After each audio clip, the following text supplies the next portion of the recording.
warahmatullahi wabarakatuh. Perkenalkan, nama saya Naura Aurelia dari kelas PBSI 2023A dengan NIM 2302007417. Di sini saya akan mempresentasikan artikel yang disusun oleh saudari Saulita untuk menyelesaikan gelar skripsinya di Universitas Negeri Makassar pada tahun 2018. Selanjutnya, di sini saya mempresentasikan artikel dengan berjudul Pengembangan Karakter Anak Usia Dini melalui Pelan Pembelajaran Model Parenting, dengan tujuan anak di TK Alhidayah Anas Kota Makassar memahami dan mendapatkan model pembelajaran parenting dari guru dan juga orang tua. Selanjutnya,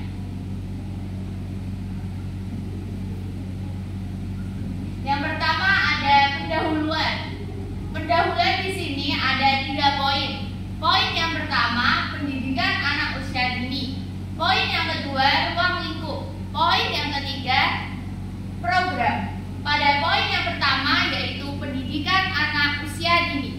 Pendidikan anak usia dini ini merupakan pembentukan karakter atau pendidikan karakter yang diberikan oleh manusia untuk mengembangkan karakter anak dari mulai umur di bawah usia 8 tahun bahkan sampai di dalam kandungan, sejak di dalam kandungan. Pendidikan anak usia dini ini juga sangat penting untuk menentukan kualitas masa depan anak usia dini. Yang kedua ada ruang lingkup. Ruang lingkup ini meliputi ruang lingkup program pembelajaran yang membentuk perilaku manusia, pengembangan kebiasaan, pengembangan emosi, karakter, pendidikan, agama, disiplin, dan lain-lain, serta pengembangan yang telah disiapkan oleh para guru meliputi pengembangan bahasa, daya cipta, daya pikir, emosi, keterampilan, dan juga jasmani. Yang ketiga ada program. Program di sini ada 2 program, yaitu program PAUD dan program parenting.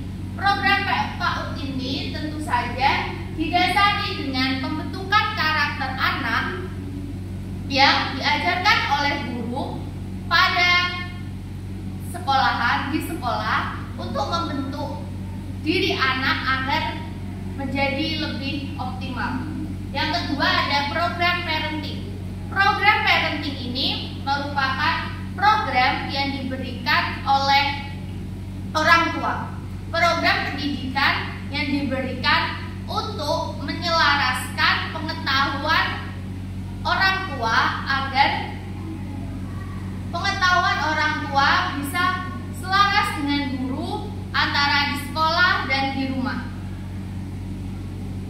Program parenting ini juga sangat penting diberikan kepada orang tua agar orang tua tidak hanya bergantung pada lembaga PAUD, karena kontribusi orang tua sangat penting demi masa depan pendidikan anak usia dini. Selanjutnya, di sini ada metode dan subjek penelitian. Saya akan beralih ke metode terlebih dahulu. Pada metode ada 3 tahap. Tahap yang pertama yaitu tahap pendahuluan. Tahap yang ketiga ada tahap pengembangan. Tahap yang kedua ada tahap pengembangan. Dan tahap yang ketiga ada pengujian. Tahap pendahuluan ini meliputi fase define. Fase define ini merupakan fase untuk menentukan persyaratan dan definisi untuk menjadikan apa itu karakter anak usia dini. Yang kedua ada metode tahap pengembangan. Tahap pengembangan ini meliputi fase pengembangan dan fase perancangan. Pada fase perancangan ini peneliti merancang bagaimana model parenting akan dilakukan di TK Alhidayah Anas Kota Makassar. Selanjutnya ada metode metode pengembangan. Metode pengembangan ini dilakukan setelah metode perancangan dilaksanakan dengan dilalui oleh revisi. Yang ketiga ada tahap pengujian. Tahap pengujian ini ada tahap pengujian keterbacaan dan tahap pengembangan. Selanjutnya ada subjek. Subjek di sini ditujukan pada anak didik usia dini pada usia 5 sampai 6 tahun.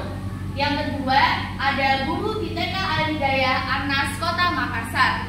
Yang ketiga para orang tua murid. Disertai dengan objek penelitian yang ditunjukkan oleh orang tua murid yang sebelumnya belum memiliki pengetahuan yang lebih tentang apa itu parenting.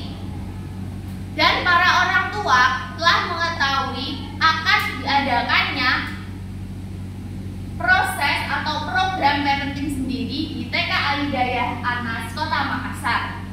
Selanjutnya, objek ini ditujukan kepada para guru yang juga belum sepenuhnya memiliki pengetahuan tentang program parenting ini.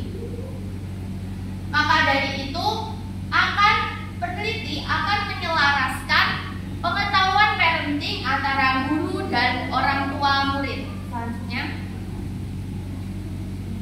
Selanjutnya di sini ada hasil penelitian. Secara garis besar, peneliti mendapatkan 3 hasil penelitian. Yang pertama, gambaran tingkat kebutuhan pengembangan model parenting. Yang kedua, mengetahui bentuk pengembangan desain model parenting.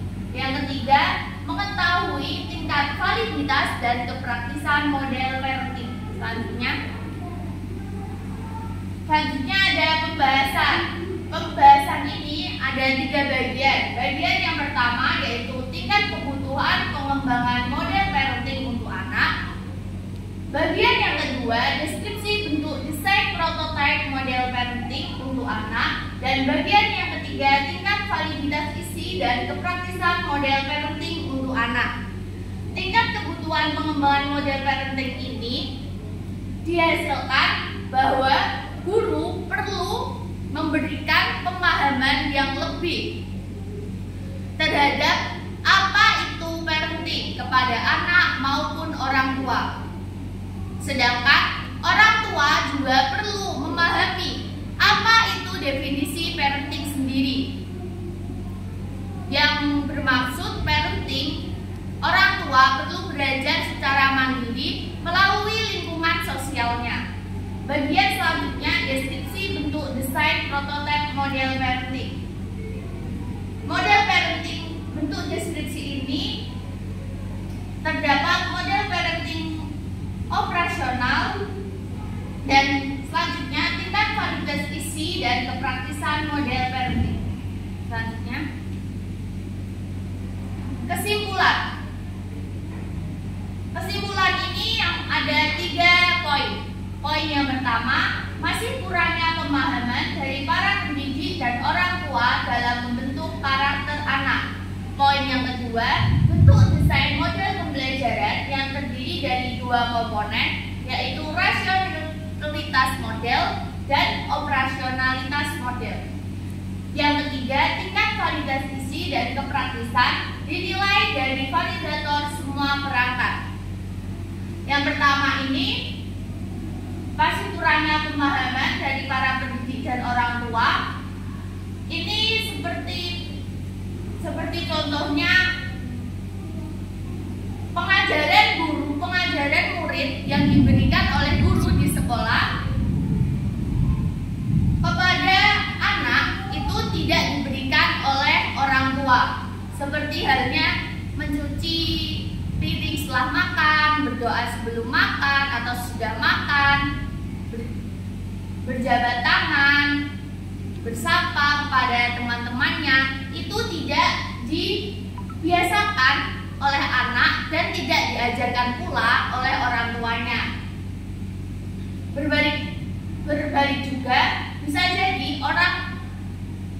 pembiasaan yang diberikan oleh orang tua tidak diberikan atau tidak dibiasakan oleh guru juga. juga. Yang kedua, bentuk desain model pembelajaran yang terdiri dari dua komponen, yaitu rasionalitas model dan operasionalitas model. Yang ketiga, ini ada tingkat validitas isi dan kepraktisan dinilai dari validator semua perangkat. Selanjutnya, saran ini ada saran bagi orang tua anak didik yang belum memahami model parenting. Saran yang kedua bagi guru anak didik yang belum memahami penuh apa itu model parenting. Yang ketiga bagi lingkungan masyarakat anak didik seperti keluarga, tetangga yang belum sepenuhnya memahami apa itu model parenting. Baik, terima kasih. Wassalamualaikum warahmatullahi wabarakatuh.